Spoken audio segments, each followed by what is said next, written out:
Dr. Lewis, thanks so much for joining us again. Thanks for having me. It was a pleasure last time, and it's a pleasure to be back again. Yeah, we didn't get a chance, I don't think, to get through all of the issues, but why don't we start with where we're at today? I just finished a conversation with Dr. Brian Lee Crowley about the need to get the economy moving to get, again, that we're seeing deaths of despair and other health consequences, people not getting heart treatment and stroke treatment and cancer treatment because they're afraid to go to hospitals because everything is so focused on COVID, that we've got to get more of a balance to this issue. How do you look at it? Well, I think it's very important that we have to start moving on from COVID and doing things that will revitalize the economy and put a plan in place that we can move forward. And what would that plan look like? I mean, we're now going to be saddled with $400 billion in a deficit just this year alone. How do you recover from that? Well, we do need a long-term plan to phase out the deficit, and it is mathematically impossible to reduce the deficit in our current situation, as we are, we're dealing with a pandemic. And so we have to allocate all our resources into dealing with this pandemic. But, people have deep concerns about the fact that we really did not need to be in a deficit situation going into this pandemic. And a part of it is just the way that we've treated certain sectors in our society, and that we have not optimized our full potential, especially in the resource sector. And if we had, we would have had, revenues that we would have used to pay down our debt and to make sure that we have a balanced budget. But we did not do that, and we wasted 5 years of potential prosperity. And so that's why we went into COVID in a deficit situation. Okay, so if we could do it all again, I'm sure a lot of people would have made different decisions. But what do you see going forward? When I had Aaron O'Toole on the show, he said we're just going to take a 10-year plan to chart a course back to balanced budgets. Do you see it the same way? Yes, I agree that like I said, we're not going to be able to do it in our current situation. So we do need a long-term plan, and it starts with stimulating small and medium-sized businesses, because they employ over 80% of all Canadians, and so we have to get them rebooted.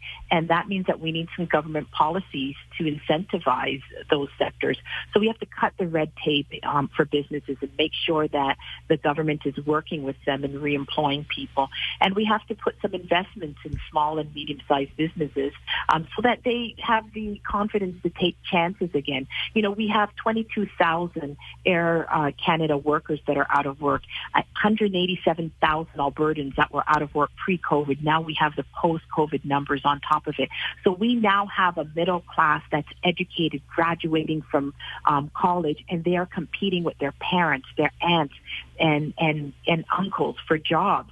People are scared from all generations. And so what we need to do is we need some long-term plans that will kickstart the economy. And a good way to do that is that we have to start looking at our resource sector again and seeing where we could create jobs on that front also.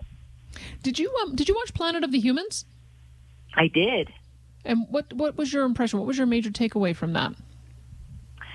Well, my major takeaway is, because I've studied studies, we are critical of different things, and so we see things differently when you're studying things from a theoretical perspective that you don't always talk about publicly. And so I thought that he covered certain aspects of the green economy very well, and there were some things that I thought that could have been explained better. But for overall, I enjoyed the movie. I think he blew out of the water the idea that we can operate our entire economy off of wind and solar. I think that he made it very clear that that's impossible. Yes, and that's always been my position, that we do need our resource sector, that we do need, we just can't look at the green economy. We have to do it. If we're going to protect the environment, it has to be done in a complementary manner, and that we can develop our natural resources in an environmentally sustainable manner, and that there are some green initiatives that are not environmentally friendly. Well, what would you prioritize? Because you've got Elizabeth May saying that oil is dead, and she's doubling down again, saying that carbon dioxide is the most important thing for our government to be focused on. What do you think? Well, I don't agree with Elizabeth May. I don't believe that oil is dead. Currently, our Canadian international sales of bitumen is $120 billion worldwide per year. So that is not a dead industry. And we are still dependent on many byproducts of it, to build our roads, roofing, petrochemical products. And so that is, that's a false statement. And since we are dependent on these byproducts, then we should not be importing foreign oil, because there's a lot of unethical things that's attached to foreign oil. I think that we should start developing our own oil resources and optimizing those. Talk to me about what you would do with our relationship with the United States, because Joe Biden just threw another wrench our way, saying if he's elected, he'll not only cancel Keystone, but he'll force the company to rip it up, anything that they have built. How would you counter that? Well, there are a lot of First Nations communities that have put forward proposals of, building an east-west pipeline and, going through the Hudson's, building it down to the Hudson's, or going up to up through to northern Quebec through First Nations territory. So there's different options that can be harnessed in order to make us not landlocked, but we have to find alternatives, because if that's the case, then we're going to have to find another alternative. Would you just give up then on trying to build this pipeline to the U.S.? I would never give up. I would never give up on my country. Albertans are largely dependent on that industry, and they're suffering. When I visited in February, I saw the first-hand effects of the failing of that industry, and there are a lot of people that are really suffering. And so it's not something that I have a choice with. I will never give up. Do you have any relationship with U.S. legislators? Do you have some? That was the other thing. Again, I've only spoken with Aaron O'Toole this time around, but he talked about how he's able to leverage relationships that he has in Congress and elsewhere because of his long time as a parliamentarian. Do you have anything like that? Well, I think that once you are in a position where you are a power broker, I think that those relationships will naturally evolve. I mean, I have a very strong international law reputation. I've, represented Canada in numerous conferences and dealt with international trade issues at a very high level. And so I think that respect is there, and the knowledge base is there, and that can be leveraged. And I feel that stepping into that situation, I won't have any problem making sure that Canada is well represented. We have a prime minister who seems to be doing everything he possibly can to get a seat on the UN Security Council. Would that be a priority for you? Absolutely not. I believe that it's a fruitless exercise. Because we have so many problems right now in our country that to waste hundreds of millions of dollars in seeking a United Nations Security Council seat is just a very frivolous exercise. And especially now that COVID has brought home the reality of having to make sure that we can provide for ourselves and secure ourselves, and it has really put a wrench on the whole concept of globalization, because we've seen that we've had to resort to making sure that we can provide certain items for ourselves, such as gloves and masks, and even when we were relying on the United States to assist us with respirators, they said, no, we're going to take care of our own first. So I'm not really sold that all of these global organizations can do anything to save us. I think we need to save ourselves, and we need to start investing in our own economy, in our own country, and create a Canada first economy where we are producers, and we don't have trade deficits with all these countries. So that's my priority, is to build Canada and not to worry too much about the global forces. we're in the middle of a bit of a squeeze play between two superpowers, Canada or the United States and China. It seems to me that our prime minister is choosing China. I can't believe all the accommodations he's made to China, especially since we haven't got the two Michaels back yet. I was floored that the vaccine development that's taking place in our country in Nova Scotia is going to be with a Chinese company that has ties to the Chinese military. And so I'm kind of mystified by the decisions that our prime minister is making. It seems like he's purposely making decisions to antagonize our U.S. neighbor, won't make a decision on the issue of Huawei and building out our 5G. How do you see the relationship with China? How should we approach them? Well, it's really because we've from an amicable trade relations with China to quite an adversarial one. And so we do have to reassess what our, how we are going to deal with China in the future. But we do have some anomalies that I feel that needs to be corrected. For example, our drugs and medications, 85% of the products that we use in our medications are produced in China and India. And so that puts us in a very precarious situation that we're relying on an external country to provide those necessities for us, especially when we have generic manufacturers here with the capacity to produce those things. And, with respect to the 5G, we cannot afford for a company like Huawei that's tied to the Chinese Communist Party to have control over Canadian data of Canadian citizens. And so it's something that he's going to really have to make a decision on. And I would listen to our military intelligence, which has told us that this is not viable, this is not secure, this is not safe, and we need a North American company to deal with that issue. All right, let's take a pause. I've got a bunch of people who want me to pose some questions to you. If you have a question for Dr. Leslyn Lewis, she is one of the candidates for the Conservative Party of Canada. If you haven't bought your membership, it's too late. You had to do that by May the 15th. That's why I did an interview with Aaron O'Toole last week to remind you of that. But if you do have a membership, we want to make sure that you know who you could potentially be voting for. If you have a question for Dr. Lewis, send it along by text, 403-974-8255, and we will continue the discussion after this on 770 CHQR. All right, my guest is Dr. Leslyn Lewis. If you want to look her up, just so you are spelling her name correctly and you can find her easily, LeslynLewis.ca is the place that you can find her. Now, Dr. Lewis, I've got somebody asking the question. I think you've answered it before, but they might not have heard your answer. Are you fully bilingual?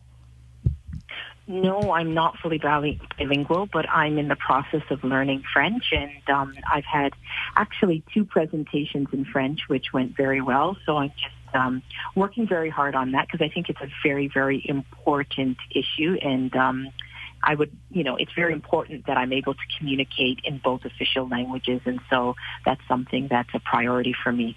Okay, I've got Danielle. Ask the good doctor what she plans to do if she doesn't win the leadership. I just recently paid to join the party so I can vote for her. Will she still be willing to serve? Will you? Yes, absolutely. I'm willing to serve. I'm dedicating my life to serving Canada, and so it doesn't matter what happens in this race, even though I'm running to win. But whatever the situation is, I'm happy to serve in the Conservative Party and to serve my country. Okay, I've got somebody saying, Danielle, can you ask, what do you think the role of the United Nations should be in regard to Canadian policies and laws? Well, the United Nations basically is a governing body that governs international agreements between countries, and they have very recently, they have been crossing the line and interfering with our sovereignty. And so I think that, countries like Canada have to set clear demarcation to let them know that where you encroach on our sovereignty, we're going to pull out of those specific agreements that erode our sovereignty. And so they're an organization for governing relations between countries, and that's what they should do, and not to be imposing their will on nations. So which agreements would you pull out of?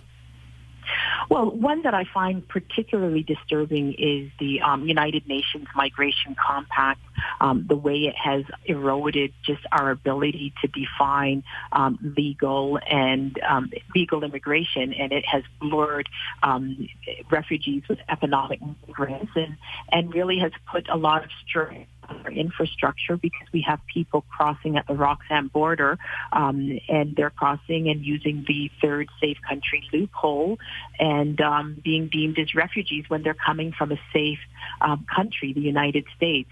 So because of the way that agreement has impacted on our ability, our sovereign ability to govern our immigration and to set our own immigration targets, I would be willing to pull out of that agreement. Okay, what would you do about Justin Trudeau's unilateral changes by order in council to the list of prohibited firearms, 1,500 and counting, it sounds like? What would you do? Well, I would repeal it, because, just the manner in which it was obtained, it was very undemocratic, very disconcerting that you would use an order in council which wouldn't allow the ability to debate as you would be able to under a legislative enactment. And so I find that very, very troubling that was the way that he went about that.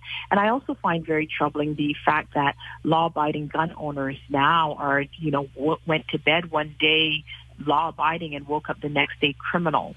And I live in the Greater Toronto area, and so I know that we have an issue with gun violence, but it's not caused by law-abiding gun owners who are going to the range. It's caused by border patrol, lack of proper border control. So we have firearms coming across our borders, and it's caused by illicit, crime and gang activities. And so we need to make sure that our police officers have sufficient resources to deal with that, and that our border patrol officers also have the sufficient resources to deal with smuggling. And the targeting of law-abiding gun owners, to me, was a scapegoat and does not solve the problem of crime. All right, I didn't want to start here because I know that you can get derailed when you talk about hot button social and moral issues, but I do have somebody saying the deal breaker for this candidate is her position on abortion. Please ask her about it. So for this person, they're not going to vote for you because you've decided to make abortion one of the issues of your campaign. Why'd you decide to do that? Well, because I'm a person, that's my belief system. I believe in the sanctity of life. And while I realize that abortion is a contentious issue, there are policies that the overwhelming number of Canadians agree on.